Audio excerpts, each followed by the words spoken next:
विद्विषावहै।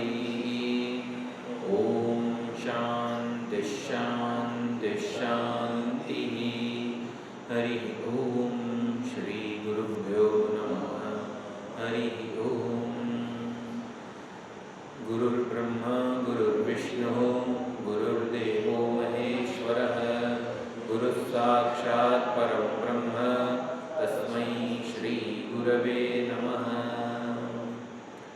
वन्दे देवमुमापतिं सुरगुरुं वन्दे जगत्कारणं वन्दे पन्नगभूषणं मृगधरं वन्दे पशूनां पतिं वन्दे सूर्यशशाङ्कवह्निनयनं वन्दे मुकुन्दप्रियं वन्दे भक्तजनाश्रयं च वरदं वन्दे शिवं शङ्करं वन्दे शिवं शङ्करम्।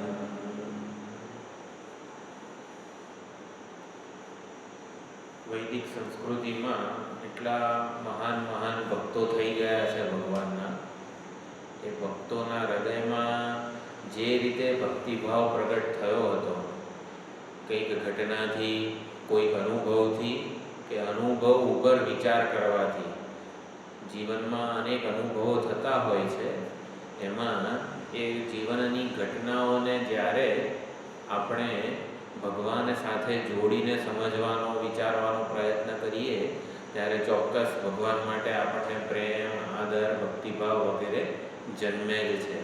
તો દરેકે દરેક ભક્તોએ જીવનમાં આ ભક્તિભાવ કેવી રીતે હૃદયમાં પ્રગટ થયો એ જોવાનો પ્રયત્ન આપણે આ શિવ મહિમ્ન સ્તોત્રમાં કરી રહ્યા છીએ.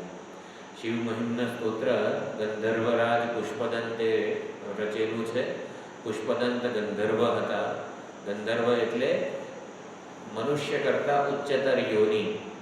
જ્યારે જન્મ લેવાનો થાય ત્યારે પાપ અને પુણ્ય બંનેનું ભાથું જો સરખું હોય, બંને સરખા ભાગે પાકતા હોય ત્યારે મનુષ્ય યોની મળે. જો પુણ્યનું વધુ હોય અને પાપ ઓછા હોય તો મનુષ્ય કરતાં ઉચ્ચતર ગંધર્વ યોની, દેવ યોની વગેરે પ્રાપ્ત થતી હોય છે. પરંતુ એ કર્મના ફળને ભોગવવા માટે, પુણ્યોને ભોગવવા માટે, સુખરૂપી ફળ ભોગવવા માટે પ્રાપ્ત થાય. જ્યારે મનુષ્ય યોનિમાં પાપ અને પુણ્ય બંને જ્યારે સમાન હોય ત્યારે મનુષ્ય યોનિ, મનુષ્ય દેહ મળે છે. મનુષ્ય દેહમાં રહીને આપણે એવી ફરિયાદ કરીએ કે ભગવાને કેમ આટલું દુઃખ આપ્યું છે, કેમ આટલું આ છે, ગરમી છે વગેરે. તો પાપ અને પુણ્ય કર્મોની સમાનતા હોય, જથ્થો સમાન હોય, પાપનું ફળ છે દુઃખ અને પુણ્યનું ફળ છે સુખ. તો સુખ અને દુઃખ બંને સાથે જ હોય એટલે કેમ આટલું દુઃખ છે, કેમ આ છે વગેરે આપણે જે ફરિયાદો કરીએ એની કોઈ સ્થાન જ કે મનુષ્ય જન્મ છે, મળ્યો છે, એનો મતલબ કે પાપ અને પુણ્ય બંને સરખા છે, કે સુખ અને દુઃખ બંને જીવનમાં છે જ. એટલે આપણને ખાલી સુખ જોઈતું હોય તો વધારે પુણ્ય કરવા પડે, વધારે સત્કર્મો કરવા પડે તો મનુષ્ય કરતાં ઉચ્ચતર યોની મળે, દેવ, ગંધર્વ વગેરે જે કંઈ પણ છે. તો એમાં સુખનું પ્રાધાન્ય હોય. દુઃખ હોય ખરું, પરંતુ એ કેવું દુઃખ હોય, ઈર્ષ્યા વગેરે, કે આના કરતાં વધારે, એટલે અગ્નિદેવ, વરુણદેવ કરતાં વધારે ઠાઠમાઠ ઇન્દ્રનો હોય. એટલે આવી રીતે સુખમાં તારતમ્ય, ચડસા ચડસી તો સ્વર્ગમાં પણ હોય. એટલે આ પ્રમાણે તો ગંધર્વરાજ પુષ્પદંતે શિવ મહિમ્ન સ્તોત્રની રચના કરી છે. શિવજીના મહિમાનું ગાન કરેલું છે. શિવજીની જે કંઈ પણ સ્તુતિ કરેલી હોય, ભગવાનની સ્તુતિ દરેકે દરેક મનુષ્યએ કરવાની જ હોય છે. આપણે આખો દિવસ ટીવીના, મોબાઈલના, ગમે તેના માધ્યમના આધારે જગતનો મહિમા વારંવાર શ્રવણ કરીએ છીએ. કોઈક એડવર્ટાઇઝ હોય કે કોઈક જાહેરાતો હોય કે એને જોવાય, અહીંયા આવતા હોઈએ, સત્સંગમાં આવતા હોઈએ ત્યારે પણ મોટા મોટા હોર્ડિંગો હોય છે. તે બધા દ્વારા જગતની કોઈ વ્યક્તિ, વસ્તુ, પરિસ્થિતિનો મહિમા હા કેટલું મહાન છે, કેટલું ઉત્કૃષ્ટ છે, કેટલું સારું છે, એમ આપણે દર્શન અને શ્રવણ જગતની વ્યક્તિ વસ્તુ પરિસ્થિતિઓનો તો થાય જ છે. જીવન વ્યવહાર ચાલે છે એટલે એ પ્રમાણે ચાલે છે. એટલે પ્રયત્નપૂર્વક સભાનતાથી એ જગતનો મહિમા ઓછો થાય આપણી દ્રષ્ટિમાં અને ભગવાનનો મહિમા વધે, ભગવાન એકમાત્ર મહત્વનો બની રહે. તો એના માટે ભગવાન માટે સાચો પ્રેમ જન્મે આપણા હૃદયમાં.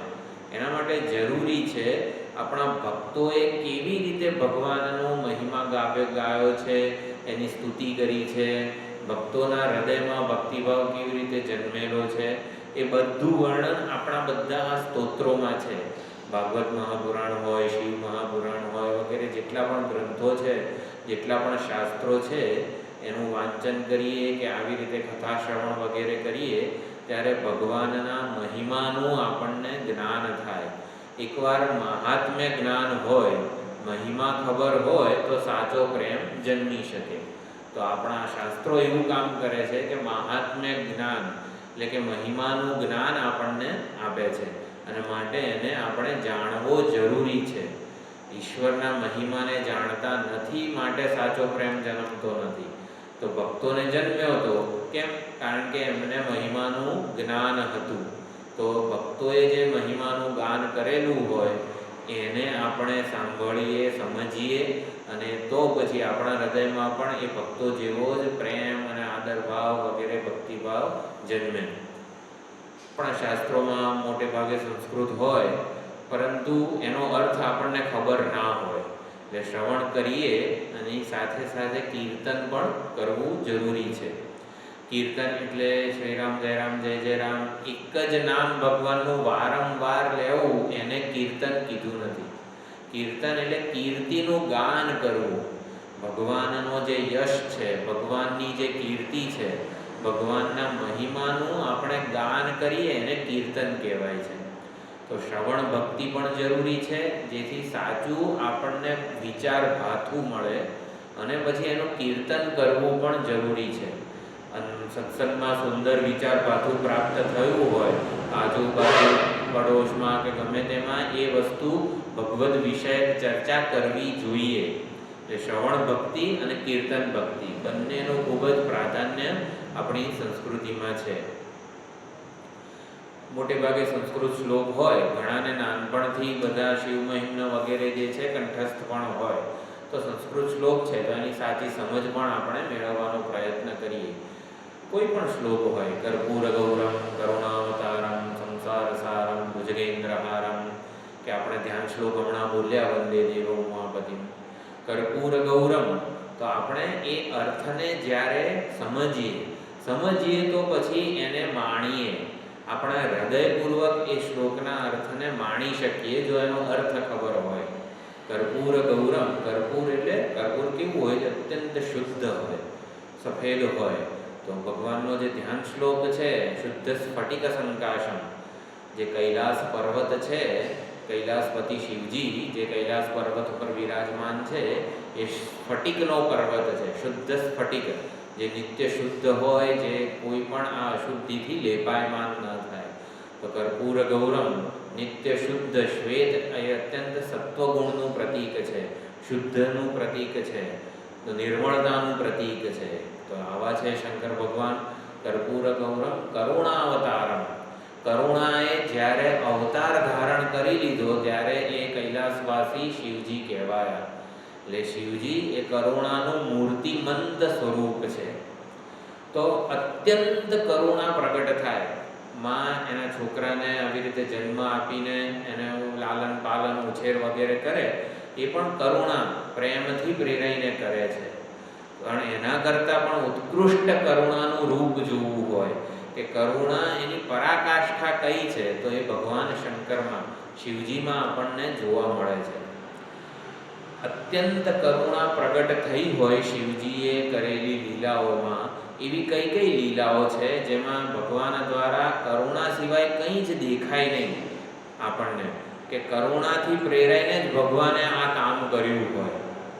કરુણા મૂર્તિમંત સ્વરૂપે પ્રગટ થઈ હોય એવી શંકર ભગવાનની કઈ કઈ લીલાઓ છે? યાદ કરીએ, માત્ર કરુણા હોય, બીજું કંઈ જ ના હોય.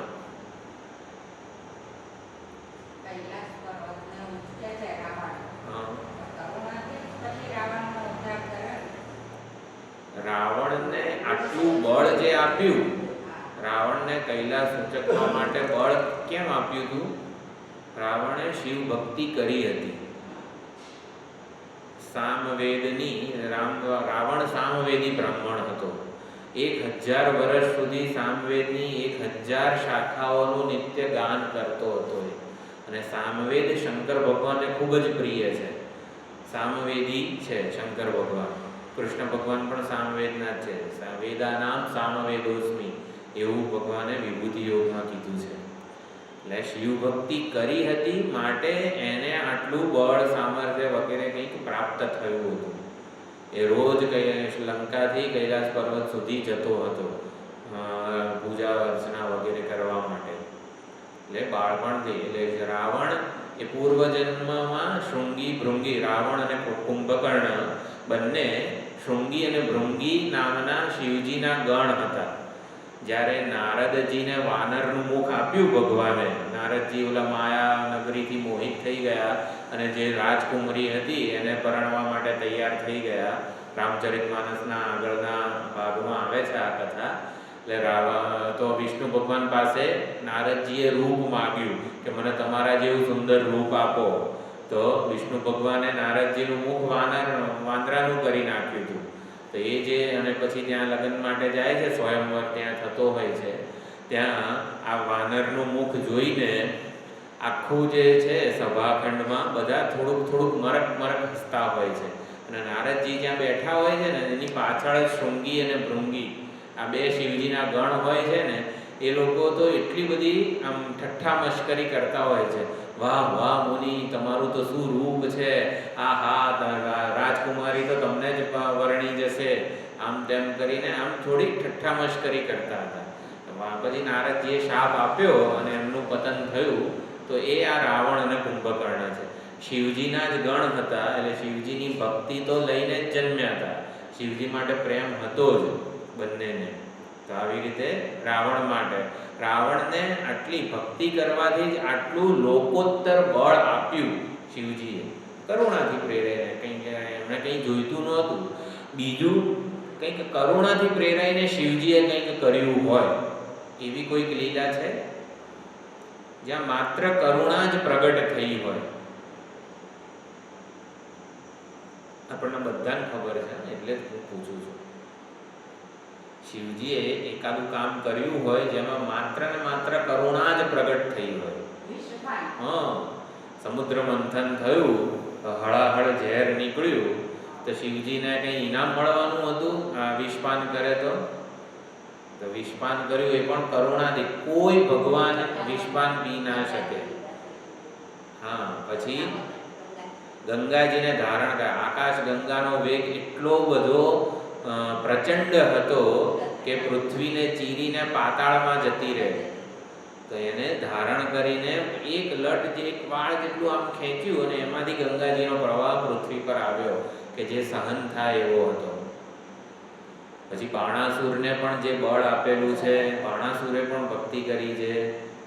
બાણાસુર જો રોજ નર્મદેશ્વર ભગવાન પાર્થિવ લિંગની પૂજા કરતો, 1.25 લાખ શિવલિંગ રોજ બાણાસુર નર્મદા કિનારે જઈને બનાવતો, એની પૂજા કરતો, ષોડશોપચાર પૂજા કરતો, અને ફરી એનું વિસર્જન, પૂજા સંપન્ન થાય, ભગવાનનું આવાહન કરેલું હોય તો જ્યારે પૂજા સંપન્ન થાય પછી ભગવાનને કહેવું પડે આપણે કે ભગવાન હવે તમે તમારા સર્વવ્યાપક સ્વરૂપે બિરાજો. આ પૂજા કરવી હતી એટલે મેં તમને આ એક રૂપમાં તમારું આવાહન કરેલું હતું, તમે અહીં બિરાજેલા હતા. અને પછી જ્યારે વિસર્જન કરવાનું હોય પાર્થિવ લિંગનું ત્યારે પ્રાર્થના કરવી પડે કે ભગવાન તમે હવે તમારા સર્વવ્યાપક સ્વરૂપે બિરાજો. તો ત્યારે જ્યારે શિવલિંગનું વિસર્જન નર્મદા નદીમાં કરે રોજ, ત્યારે નર્મદા માતા સાક્ષાત પોતે પ્રગટ થતા હતા અને એ બધા શિવલિંગને પોતાનામાં સમાવી લેતા હતા. બાણાસુરની આવી ભક્તિ હતી. એટલે બાણાસુરની રાવણ કરતાં પણ વધારે ભક્તિ હતી. અને એટલા માટે રાવણ અને બાણાસુર બંને અસુરો જ હતા, છતાં બંનેમાં ફરક છે કે રાવણે તો પોતાને જે બળ મળ્યું એનાથી બધા લોકને, ઇન્દ્ર ને સ્વર્ગ ને આન તેન બધું જીતી લીધું. બધા દેવોને પોતાના લંકામાં દાસ રાખ્યા. બ્રહ્માજી વેદ પઠન કરતા હતા, પછી વરુણ ભગવાન કચરો સાફ કરતા હતા, અરે વાયુ દેવતા જે છે પવનદેવ કચરો સાફ કરતા હતા, વરુણ દેવતા માળી હતા પાણી છાંટતા હતા, ઇન્દ્ર માળી હતો, વરુણ દેવતા જળની બધી વ્યવસ્થા કરતા હતા, ગણપતિજી છત્ર ધારણ કરતા હતા. તો બધા દેવોને તાબે રાખ્યા હતા. એવું બાણાસુરે નથી કર્યું. બાણાસુરને પણ લોકોત્તર દિવ્ય બળ પ્રાપ્ત થયું પછી એ બળનું એ બધું જ એણે ઈશ્વરાર્પણ કરી દીધું કે જે કંઈ પણ મને પ્રાપ્ત થયું છે એ બધું જ ભગવાનને સમર્પિત છે. કે બાણાસુર વધારે ડાયો હતો. આ પ્રમાણે બાણાસુરને પણ ભક્તિ પ્રાપ્ત થઈ. તો કરુણાવતારમ આપણે શબ્દ સમજી રહ્યા હતા. કેવો એક શબ્દ છે કરુણાવતારમ, એના દ્વારા ભગવાનનું કેટલું સુંદર સ્મરણ કરી શકાય છે. આપણી વૈદિક સંસ્કૃતિમાં આ જ મહાનતા છે કે એક સંસ્કૃતનો એકાદો શબ્દ હોય તો એના આધારે ઘણું બધું આપણને વિચાર ભાથું પ્રાપ્ત થઈ જાય છે. અનેક બધા પ્રસંગો છે. ધીમે ધીમે આ શિવ મહિમના સ્તોત્રમાં આ જ બધા પ્રસંગો આવવાના છે કે એક એક ભગવાનની લીલા અને એનું આધ્યાત્મિક અર્થઘટન આપણા માટે ઘણું મહત્વનું બની રહે છે. કર્પૂર ગૌરમ કરુણાવતારમ સંસાર સારમ. સંસાર સાર એટલે શું? સંસારનો સાર. સાર કોને કહેવાય? કોઈ પણ ફ્રૂટ હોય, શાકભાજી ગમે તે હોય તેનો રસ કાઢીએ આપણે તો રસમાં કેવું એ બધું એસેન્સ હોય, બધા પોષક તત્વો આવી જાય તો સારને રસ પણ કહેવાય છે.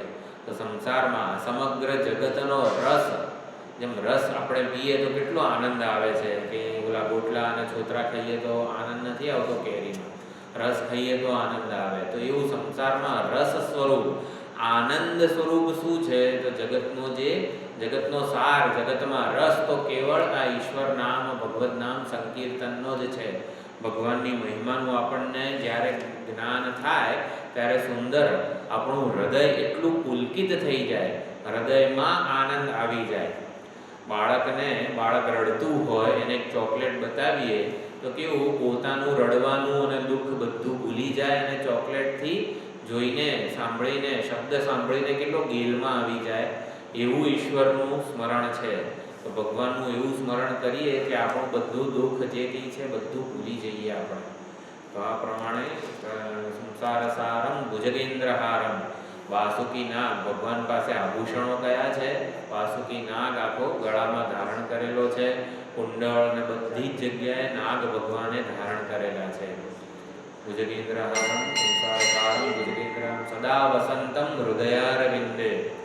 ભગવાનનું રહેઠાણ કૈલાસપતિ, પછી નારાયણ ભગવાન છે શેષ શૈયા ઉપર ત્યાં ક્ષીરસાગરમાં સૂતેલા હોય છે.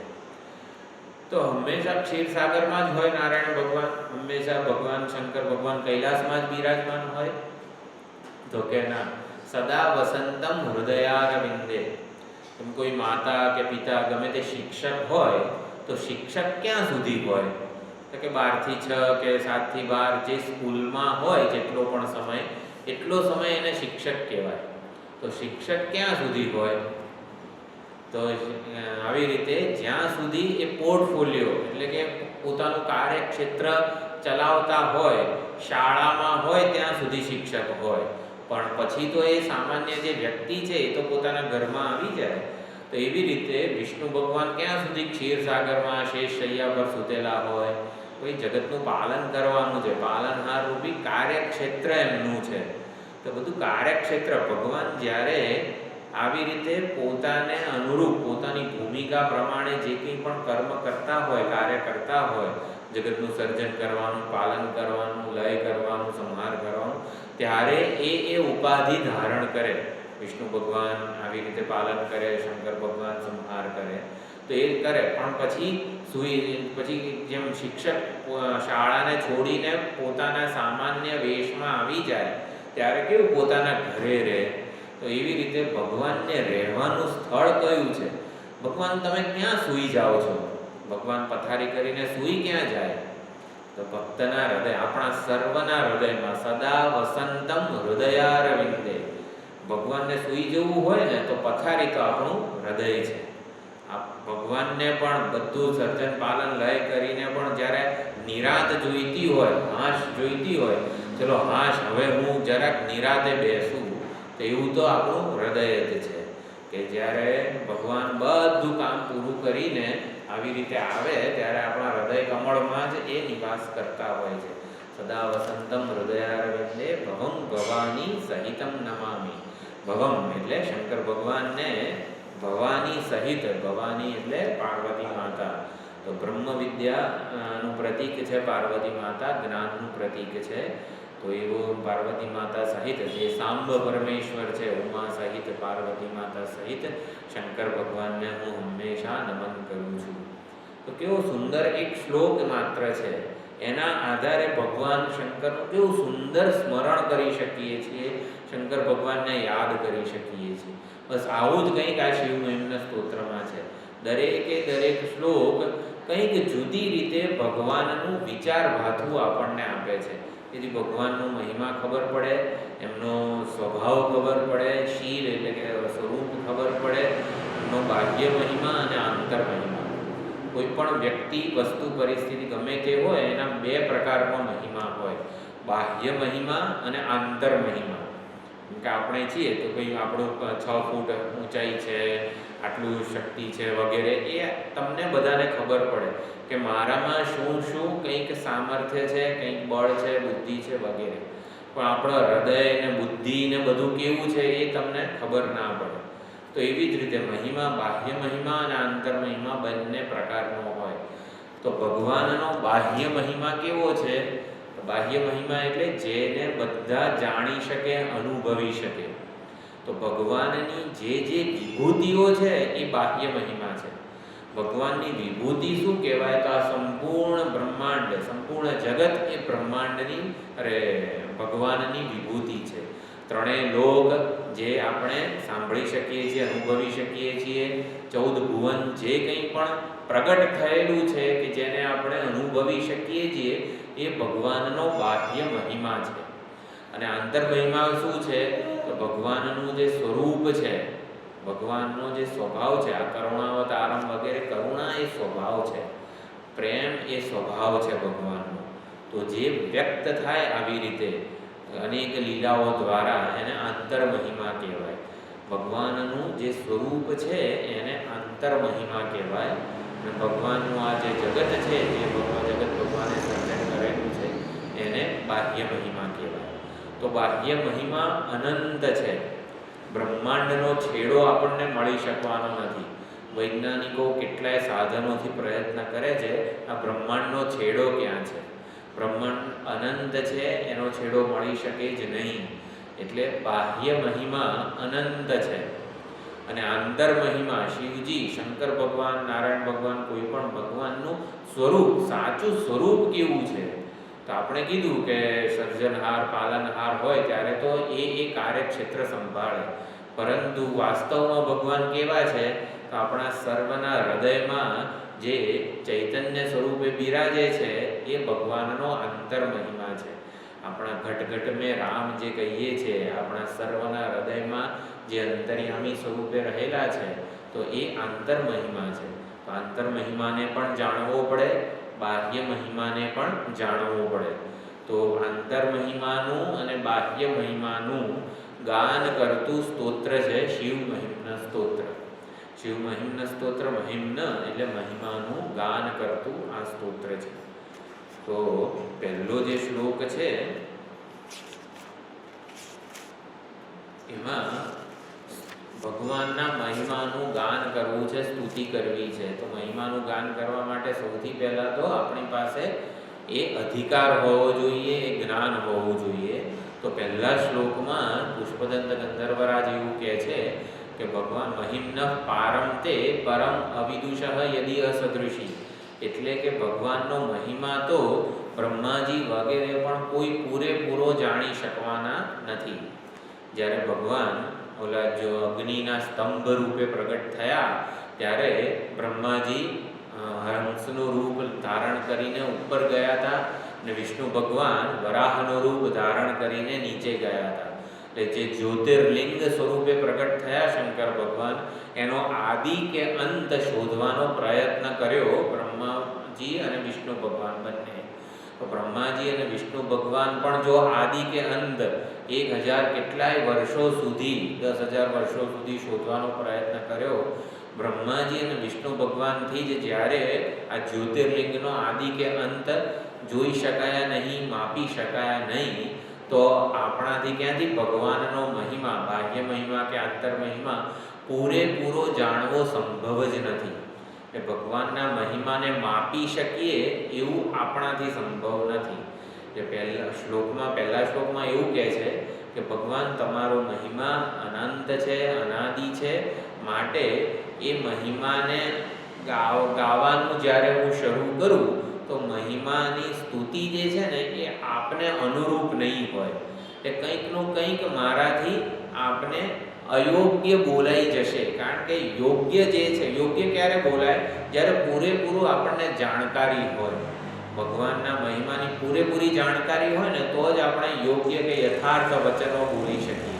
પરંતુ પૂરેપૂરો જાણી શકવાના નથી, માટે ભગવાન આપના મહિમાની જેવી થવી જોઈએ એવી સ્તુતિ હું નહીં કરી શકું. અને છતાં પણ જેમ બાળક કાલી ગેલી ભાષામાં ગમે તે બોલતું હોય તો માતા પિતાને સારું લાગે, સાંભળવાનું મન થાય, એવી જ રીતે ભગવાન ભક્તના હૃદયને જાણે છે. અને કાલી ગેલી ભાષામાં ભક્ત ગમે તે બોલે એ ભગવાનને તો અત્યંત વહાલું લાગે છે. ભક્ત જ્યારે આવી કંઈક સ્તુતિ કરે ત્યારે ભગવાનને વહાલ ઉભરાય છે. આપણા નાના બાળકને જોઈને કેવું હૃદયમાં થાય, એને વહાલ કરવાનું મન થાય, આપણા હૃદયમાં વહાલ ઉભરાય. તો ભક્તો જ્યારે આ સ્તુતિ કરે ત્યારે ભગવાનને પણ વહાલ ઉભરાય છે. કે ભક્તની ભક્તિથી ભગવાનને ભક્ત માટે વાત્સલ્ય, વહાલ ઉભરાય છે. એટલે જ્યારે આપણને એવું લાગે કે આ મારા ઈષ્ટદેવ છે, મારા શંકર ભગવાન છે, મારા કૃષ્ણ ભગવાન છે, જે કોઈ પણ ભગવાન આપણા ઈષ્ટદેવ હોય એની સ્તુતિ કરીએ ત્યારે ભગવાન અત્યંત પ્રસન્ન થઈ રહ્યા છે એવું માનીને, એવું ધારીને, એવું સમજીને જ સ્તોત્રો બોલવાના છે. કે હું આ જે કંઈ પણ સંસ્કૃત શ્લોક કે ગમે તે જે કંઈ પણ આપણી આરાધના છે, ભગવાનની આરાધના છે, એનાથી ભગવાન અત્યંત પ્રસન્ન થઈ રહ્યા છે એવું આપણે સમજીને ધારવાનું છે, બધું કરવાનું છે. કે મને ખબર, મને તો ઘણી ચિંતા થતી હોય, ભગવાનની પૂજા કરતો હોઉં, અભિષેક કરતો હોઉં, તો મને ચિંતા થાય કે આ બધું બરોબર થઈ રહ્યું છે કે નહીં. જરા 108 નામ બિલીપત્ર અર્ચના કરવી છે, 108 છે કે નહીં, તો મને થોડું ટેન્શન હોય, મને ચિંતા હોય. પરંતુ ભલે ચિંતા હોય, આપણને ભલે ચિંતા હોય, પરંતુ આપણે એવું ધારવાનું છે કે આ જે કંઈ પણ ઓછું હશે કે વધારે હશે તો ભગવાન અત્યંત પ્રસન્ન થઈ રહ્યા છે. એવો ભાવ ધારણ કરવાનું છે. કારણ કે પુષ્પદંતે એવું લખ્યું છે કે આપણા હું ગમે તેટલી સ્તુતિ કરીશ એ આપના મહિમાને અનુરૂપ નથી. અને મહિમાને અનુરૂપ ના હોય તો કદાચ આપનું અપમાન પણ મારાથી થઈ જાય. અને એટલા માટે હું કાલી ઘેલી ભાષામાં પણ આપની સ્તુતિ કરું છું. એનાથી આપ ચોક્કસ પ્રસન્ન થશો જ. એટલે સ્તુતિ કરવાનો મારો અધિકાર છે. ચાલો, હવે સ્તુતિ કરવાનો અધિકાર મળી ગયો. એ પહેલી પંક્તિમાં એવું કહે છે કે આપણા મહિમામાં કંઈક અઘરું છે જેથી એનો હું પાર પામી શકતો નથી. અને આપના મહિમા ગાનમાં કંઈક સહેલું પણ છે જેથી પોતાની બુદ્ધિ અનુસાર તો આપણે બધા ભગવાન વિશે કંઈકનું કંઈક સ્તુતિ વગેરે કરી જ શકીએ છીએ. ભગવાન તમે મહાન છો, ભગવાન તમે હિતેચ્છુ છો મારા, ભગવાન તમે મારા રક્ષણ પાલન પોષણ કરતા છો, તમે મારા જીવનને ચલાવી રહ્યા છો, ભગવાન તમે જ આ સમગ્ર જગતને ચલાવી રહ્યા છો. આ બધું આપણે બોલીએ તો આપણે બુદ્ધિ અનુસાર બોલીએ છીએ. ભગવાન આખા સમગ્ર જગતને કેવી રીતે ચલાવે છે એ આપણને ખબર નથી. તો ભગવાન સર્વજ્ઞ અને સર્વશક્તિમાન છે, સમગ્ર જગતને ચલાવી રહ્યા છે. ભગવાન જે કંઈ પણ કરે ને એ હંમેશા આપણું હિત ઈચ્છીને જ કરતા હોય છે. ભગવાન એવા છે જે હિત જાણે પણ છે અને હિત ઈચ્છે પણ છે. આપણા શાસ્ત્રોમાં, પુરાણોમાં ભગવાનના 5 કાર્યો કહેવામાં આવેલા છે. સર્જન, પાલન, લય એટલે સંહાર, પ્રવેશ અને અનુગ્રહ. પ્રવેશ એટલે કે પોતે રચેલા આ જગતમાં ભગવાન પ્રવેશ પણ કરે છે. જેટલા 24 અવતાર, દશાવતાર જે કંઈ પણ છે એ તો છે જ, એ તો ભગવાનનો પ્રવેશ છે, અવતાર છે. પરંતુ આપણા સર્વના હૃદયમાં પણ એમણે પ્રવેશ કરેલો છે. મેં કીધું આપણા સર્વના હૃદયમાં જ એમને નિરાત શાંતિથી સૂવું હોય, બેસવું હોય ને તો હૃદય જ જોઈએ. આપણા સર્વના હૃદયમાં પ્રવેશ કરેલો છે. 5મું હતું અનુગ્રહ. તો અનુગ્રહીની જે શક્તિ છે ભગવાનની, કે ભગવાનનો અનુગ્રહ કરવાની જે રીત છે, પદ્ધતિ છે કે શક્તિ છે, એ બધે રહેલી છે. ભગવાન અનુગ્રહથી પ્રેરાઈને જ સર્જન કરે છે. સર્જન કરે ત્યારે કંઈ દુઃખ આપવા માટે સર્જન નથી કરતા, અનુગ્રહ કરુણાથી પ્રેરાઈને સર્જન કરે છે. પાલન પણ અનુગ્રહીની શક્તિ અંદર રહેલી જ છે. સંહાર પણ અનુગ્રહ જ છે ભગવાનનો. ભગવાન સંહાર કરે ત્યારે બધું આમ નષ્ટ કરી નાખે એવું નથી. બધાને પોતાનાથી અભિન્ન બનાવી દે છે, પોતાનામાં સમાવી લે છે, પોતાનાથી જુદા રાખતા નથી. એટલે ભગવાનના સંહાર રૂપી કાર્યમાં પણ અનુગ્રહ જ રહેલો છે. અને ભગવાનનો પ્રવેશ જે થાય છે આ ધરતી ઉપર કે આપણા સર્વના હૃદયમાં, એમાં પણ અનુગ્રહ જ રહેલો છે. તો અનુગ્રહ બધે રહેલો છે. જે કંઈ પણ છે આ જગતમાં અને મારામાં, એ ભગવાનનો અનુગ્રહ છે. હું બોલી શકું છું, ભગવાનનો અનુગ્રહ છે. આપણે સૌ સાંભળી શકીએ છીએ, ભગવાનનો અનુગ્રહ છે. જોઈ શકીએ છીએ, વિચારી શકીએ છીએ, ચાલી શકીએ છીએ, દોડી શકીએ છીએ, બધું જ ભગવાનનો અનુગ્રહ છે. જે કંઈ પણ છે એ ભગવાનનો અનુગ્રહ છે.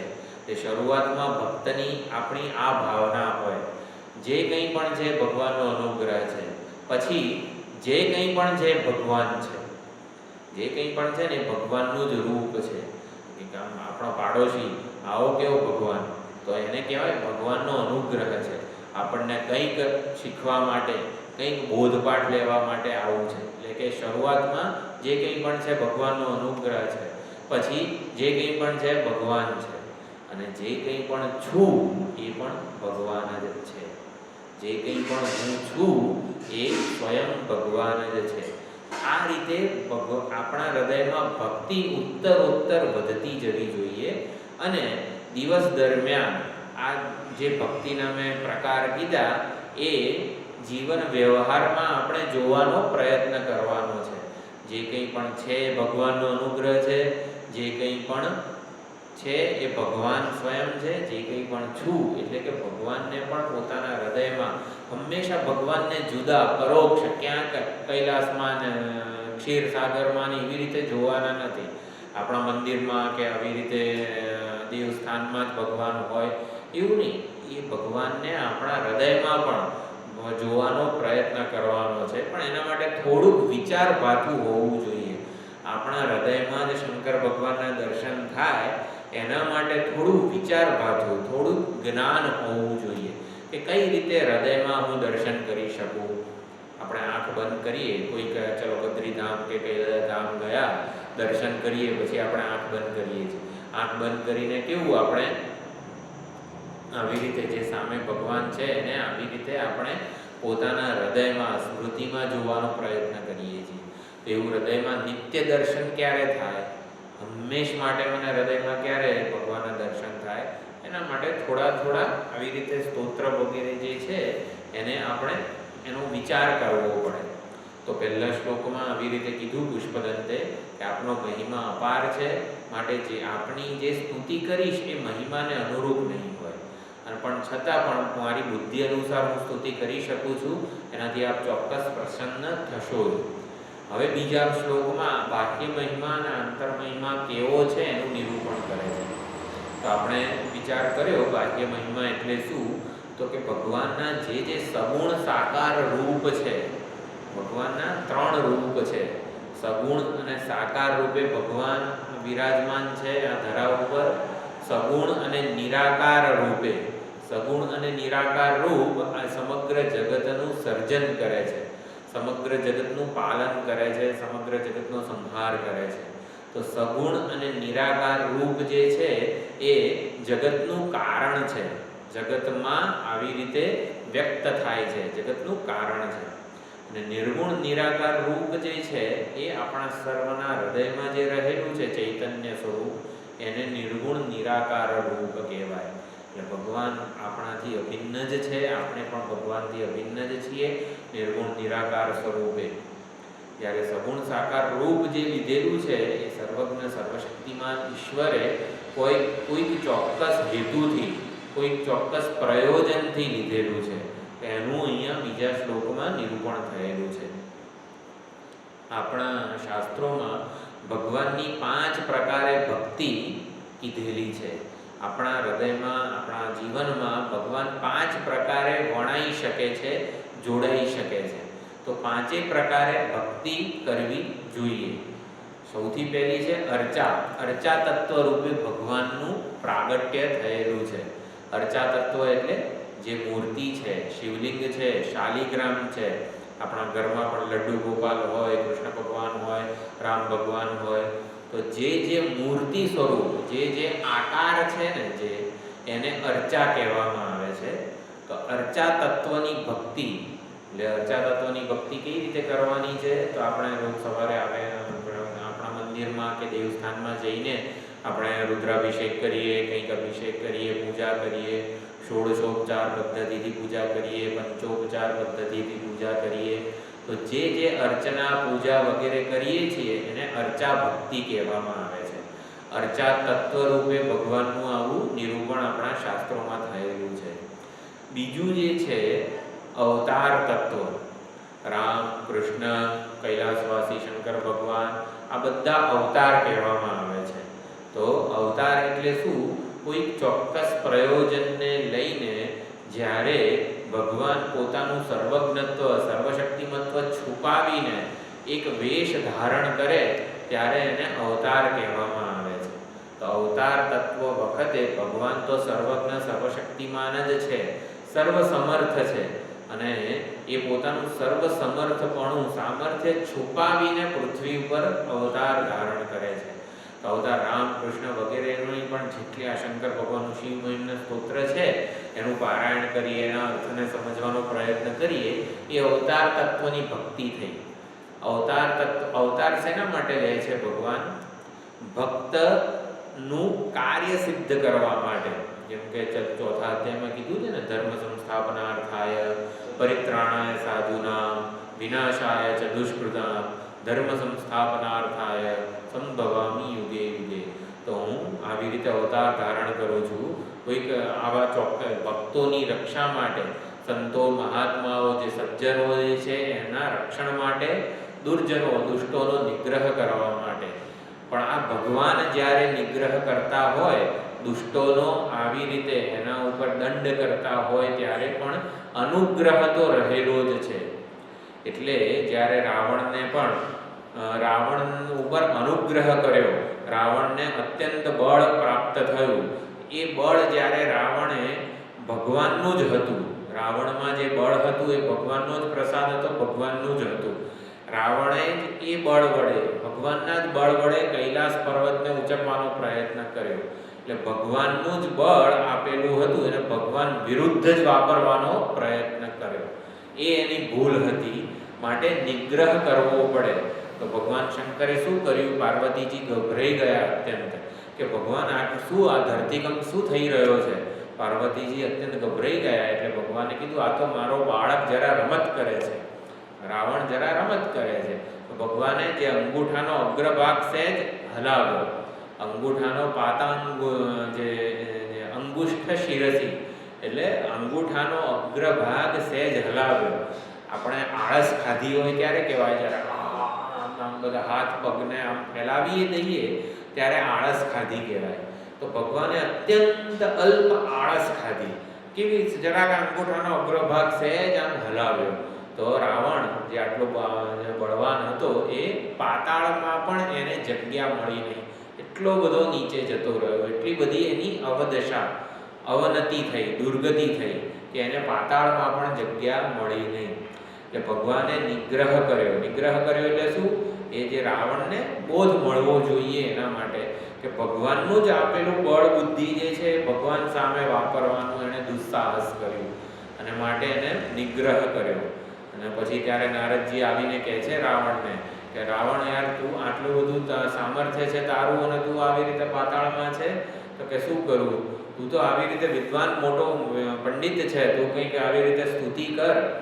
એટલે નારદજી આવી રીતે સળી કરીને જાય છે. પછી કે હું કઈ રીતે આ તો દબાયેલો છું, આવી રીતે હું કઈ રીતે સ્તુતિ કરું. તો એને આખું કહે છે કે તું આવી રીતે સામવેદી પંડિત છે, તું સામગાન કર. તો રાવણે 1000 વર્ષ સુધી 1000 શાખાઓનું સામગાન કર્યું હતું અને શિવજી પ્રસન્ન થયા અને પછી એણે શિવ તાંડવ સ્તોત્ર રચ્યું. તો શિવ તાંડવ સ્તોત્ર રચવા માટે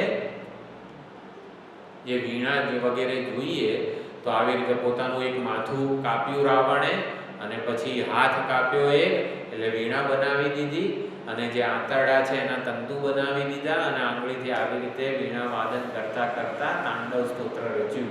તાંડવ સ્તોત્ર ગાયું ત્યારે શિવજી અત્યંત તાંડવ નૃત્ય કરવા માટે ઊભા થઈ ગયા એટલે રાવણ પાછો મુક્ત થઈ ગયો. તાંડવ નૃત્ય કરવા માટે પ્રેરિત કર્યા. દર પ્રદોષે, જ્યારે પ્રદોષ પૂજાનું આપણા સંસ્કૃતિમાં ખૂબ જ મહત્વ હોય છે. પ્રદોષે શિવજીની સાયંકાળે પૂજા થતી હોય છે. પ્રદોષ કાળે શંકર ભગવાન તાંડવ નૃત્ય કરતા હોય છે. એટલે પ્રદોષ કાળે અત્યંત પ્રસન્ન થઈને તાંડવ નૃત્ય કરતા હોય છે. અત્યંત પ્રસન્ન હોય ભગવાન ત્યારે પૂજા કરીએ ને આપણને જે જોઈએ ને એ ફળ આપી દે છે ભગવાન. કેમ શિક્ષક કે પ્રિન્સિપાલ અત્યંત પ્રસન્ન હોય તો આમ જાણે કે એક્ઝામમાં બાળકોને બધાને પાસ કરી દે, વધારે માર્ક આપે અને આવું તેવું. પ્રસન્ન હોય ને ત્યારે જે જોઈતું હોય ને માગી લેવાય ભગવાન પાસે. ભગવાન ક્યારે પ્રસન્ન હોય? દર પ્રદોષે તાંડવ નૃત્ય કરે ત્યારે ભગવાન પ્રસન્ન હોય. તો ત્યારે હંમેશા આવી રીતે શિવ તાંડવ સ્તોત્ર છે, મહિમ્ન સ્તોત્ર છે કે પૂજા છે વગેરે કરીએ તો ભગવાન આપણી ભક્તિથી ખૂબ જ પ્રસન્ન થાય અને આપણને જે ઈષ્ટ હોય ને એ પ્રદાન કરે. આખા શિવ મહિમ્ન સ્તોત્રમાં 2 સંબોધનો વારંવાર આવ્યા છે. એક વરદ, વર એટલે શ્રેષ્ઠ, જે અત્યંત ઉત્કૃષ્ટ હોય એને વર કહેવાય, અને દ એટલે આપનાર. તો આપણને અત્યંત અભીષ્ટ પ્રદાન કરનારા શંકર ભગવાન છે. અને પુરમથન અથવા તો ત્રિપુરહર વગેરે જે કંઈ પણ સંબોધનો વાપર્યા છે એ અહંકારની શરણાગતિ આપણને બતાવે છે.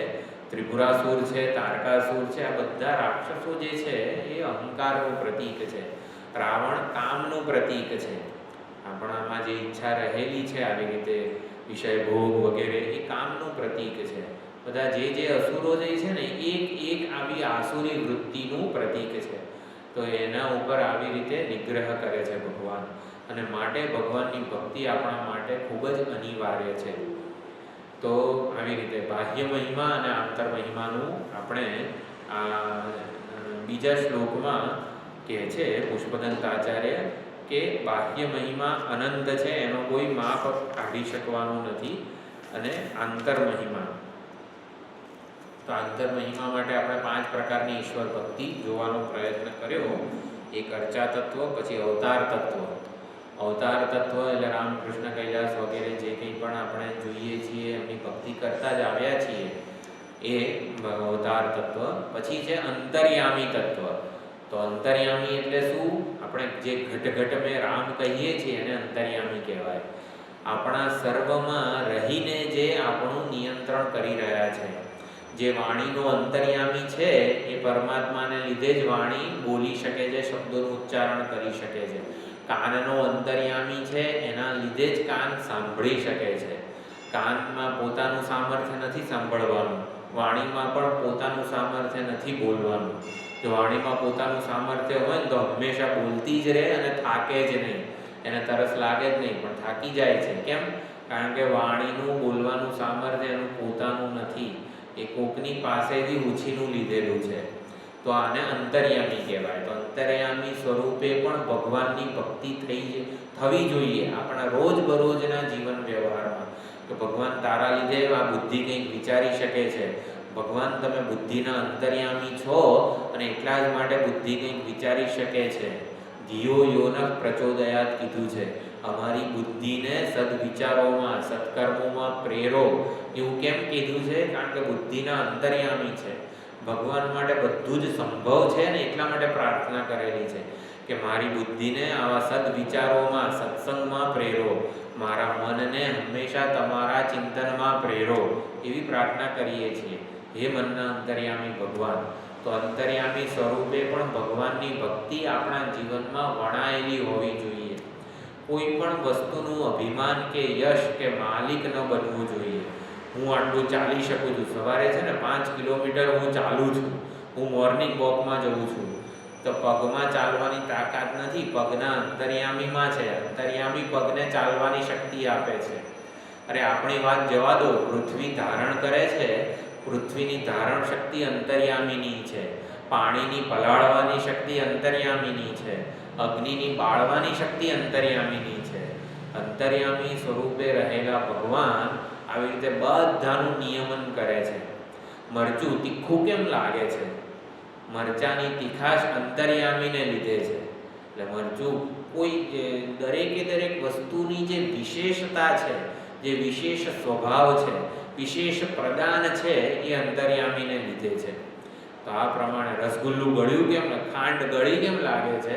ખાંડના અંતર્યામીને લીધે. ખાંડમાં ભગવાન અંતર્યામી રૂપે રહેલા છે, માટે ખાંડમાં મીઠાશ છે. કારેલામાં ભગવાન અંતર્યામી રૂપે રહેલા છે, માટે એની કડવાશ છે. દરેક વસ્તુની જે વિશેષતા છે, જે મહાનતા છે, એ અંતર્યામીને લીધે છે. તો આવી રીતે પણ આપણે અંતર્યામી સ્વરૂપે રહેલા પરમાત્માની ભક્તિ કરી શકીએ છીએ. 5 પ્રકારે ભક્તિ છે. પહેલી અર્ચા ભક્તિ, એટલે શિવલિંગ, શાલિગ્રામ, કૃષ્ણ ભગવાન જે કંઈ પણ છે. પછી અવતાર તત્વ, અવતાર તત્વની ભક્તિ, આપણે રામચરિતમાનસ, શિવ મહાપુરાણ, ભાગવત પુરાણ વગેરે બધું સાંભળીએ, શિવ મહિમના સ્તોત્ર કરીએ, બધી અવતાર તત્વની ભક્તિ છે.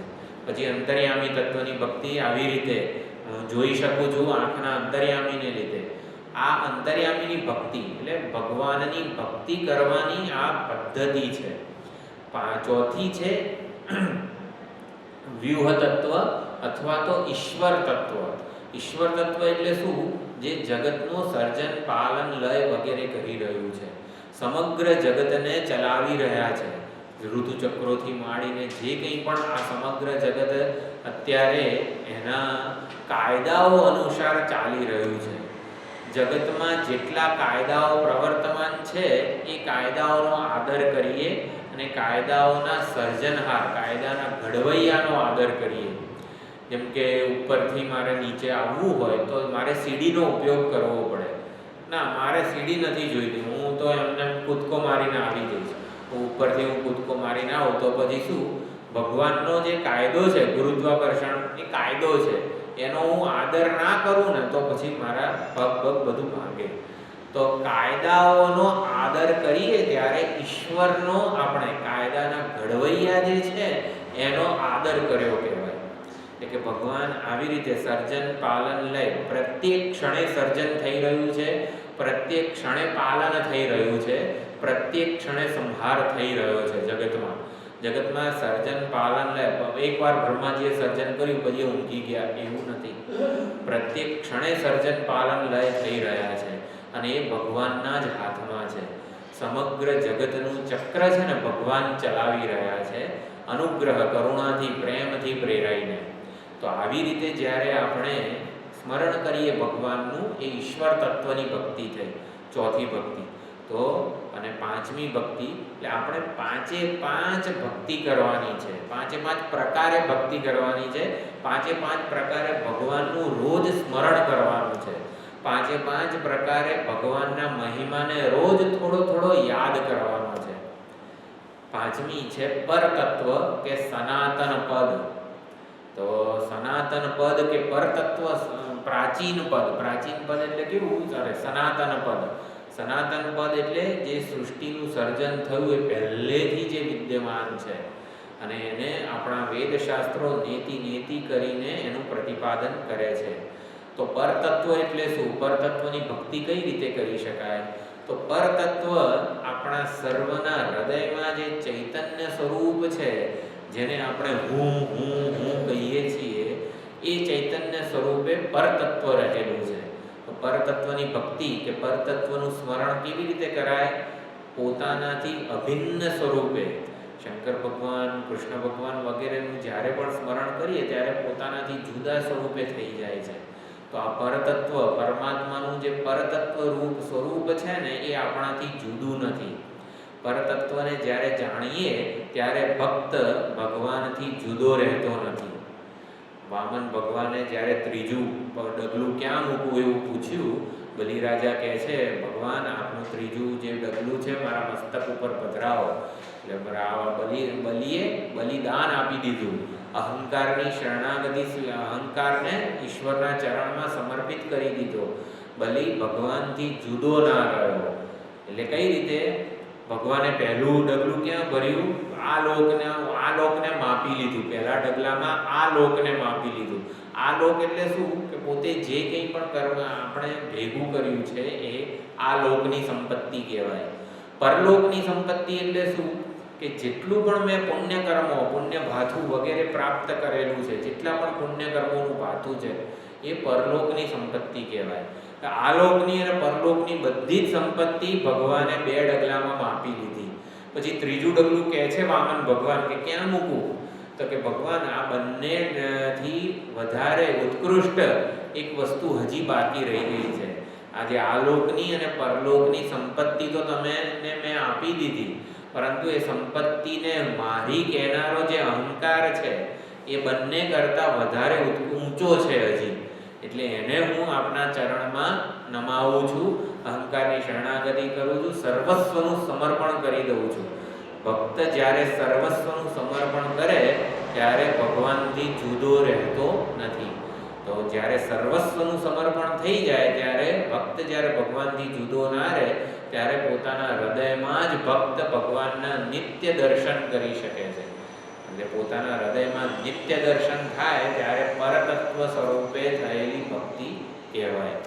તો આ પ્રમાણે 5 પ્રકારે ભક્તિ ભગવાનની આપણા જીવનમાં વણાયેલી હોવી જોઈએ. 5 પ્રકારે ભક્તિ કરવાની, 5 પ્રકારે મહિમાનું સ્મરણ કરવાનું. જેમ કે આપણે અત્યારે જોયું, અર્ચા તત્વ, અવતાર તત્વ, અંતર્યામી તત્વ, ઈશ્વર તત્વ અને પરતત્વ. તો આ પ્રમાણે પરતત્વને સનાતન પદ કહેવામાં આવે છે. સનાતન એટલે શું? કે એવું ને એવું રહે, એમાં જરા પણ ફેરફાર, પરિવર્તન, વિકાર, પરિણામ ના આવે.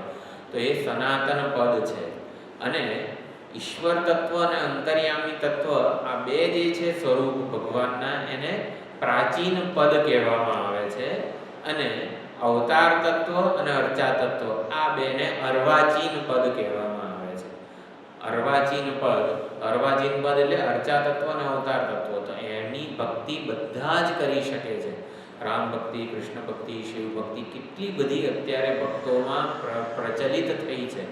અંતર્યામી ઈશ્વર અને પરતત્વ રૂપે એટલી પ્રચલિત નથી, પરંતુ અર્ચા તત્વ અને અવતાર તત્વ રૂપે ઈશ્વરની ભક્તિ ખૂબ પ્રચલિત છે.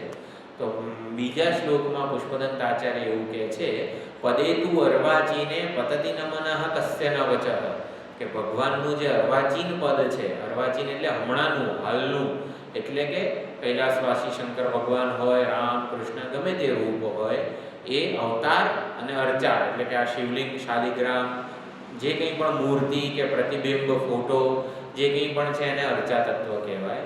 તો અર્ચા તત્વ અને અવતાર તત્વમાં તો સૌ કોઈ ભક્તો, સામાન્ય લોકોનું પણ મન પરોવાઈ શકે છે અને વાણી એમની સ્તુતિ પણ કરી જ શકે છે. તો બીજા શ્લોકમાં આ રીતે પ્રતિપાદન કરે છે પુષ્પદંત ગંધર્વરાજ. અને પછી ત્રીજા શ્લોકમાં એટલે એવી સંગતિ આપે છે બધા આચાર્યો કે આની પહેલા પુષ્પદંત આચાર્ય પહેલા તો કેટલાય બધા ભક્તોએ સ્તુતિ કરેલી જ છે શંકર ભગવાન. વાંધો ને, એ ભગવાનનું રૂપ છે, ભગવાનનો અનુગ્રહ છે, એવું ધારીએ આપણે. એટલે જે કંઈ પણ પુષ્પદંત પહેલા કેટલાય બધા ભક્તોએ ભગવાનની સ્તુતિ પૂજા કરેલી જ છે. તો તમે કેમ હવે એ જ ગાઓ ને, નવું સ્તોત્ર શું કરવા રચો છો?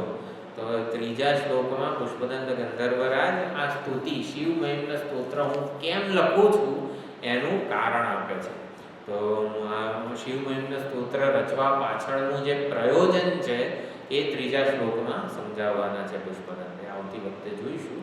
પહેલા શ્લોકમાં અધિકાર માગ્યો, બીજા શ્લોકમાં વિષય, એટલે અધિકાર અને વિષય બંને આવી રીતે પ્રતિપાદન કરેલું છે. તો સુંદર શિવ મહિમ્ન સ્તોત્ર દ્વારા શિવજીના મહિમાનું આપણે સ્મરણ કરવાનું છે. વાંધો નહીં, કંઈ નહીં જતી. આવતી વખતે આપણે જોવાનો પ્રયત્ન કરીશું. હા. ઓમ પૂર્ણમદ પૂર્ણમિદમ પૂર્ણાત પૂર્ણમુદચ્યતે પૂર્ણસ્ય પૂર્ણમાદાય પૂર્ણમેવાવશિષ્યતે. ઓમ શાંતિ શાંતિ શાંતિ. હરિ ઓમ. શ્રી ગુરુભ્યો નમઃ.